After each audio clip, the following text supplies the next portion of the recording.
I think is the disenfranchisement of people in the Bronx. I think that when we live in the Bronx, we're looked at as less than. The problem for Millie Peartree began on Friday, November 22nd, when her fish fry and Soulfood restaurant on Grand Concourse closed indefinitely after Con Edison shut off the gas for the building. They said a dryer was hooked up to in the boiler room, and it subsequently, there was a gas leak, and there were multiple gas leaks in the building as well. So, but the main issue, the level 1 gas that got the building shut off, was due to the theft of service in the building. The gas shutoff not only affected Millie Peartree Fish Fry and Soulfood, but all the residents who live in the 5-story residential building. Tenants learned the news about their predicament through a sign taped in their hallway just days before Thanksgiving. This was the only communication that they gave to you guys. You didn't That's do it. anything else. No more. That's it. No call. Only send no call. It's only send the bill for the rent, and you pay complete the rent, and you don't have an answer. Ignacio Dominguez has lived in the building with his family for 40 years.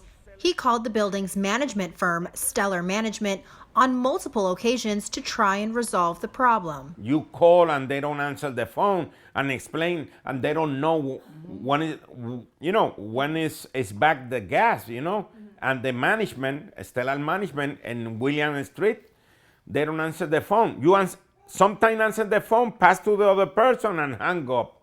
We reached out to Stellar Management for comment on the situation. They did not give a specific time as to when the gas would be turned back on. Instead, they offered an apology, saying, "Our residents remain our top priority. We apologize for any inconvenience as we await Con Edison's final decision as to when gas service can be restored."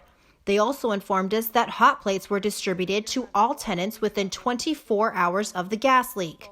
For tenants like Marina Singa, who has 3 children, a newborn, a 3-year-old, and a 6-year-old, these electronic hot plates do not help the situation. Something that takes me 20 minutes to cook, on these plates that they gave us, it takes me an hour or longer to make this food.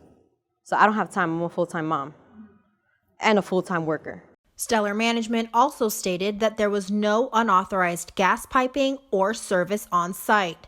According to a report released this year by the New York City Department of Buildings, over the last 22 years, there have been a total of 18 complaints, which include gas work without a permit and illegal use of compressed gas in 2005, renovating store without a permit in 2017, and most recently, theft of service due to a riser valve left off and locked. I just want them to put themselves in the position of how would you feel if this happened to you?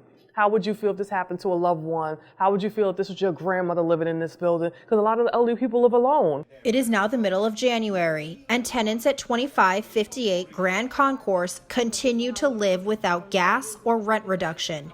Millie plans to partner with her local officials in order to raise awareness for her building and restore the gas for the tenants as well as her restaurant. Reporting for Bronxnet, Jericho Tran.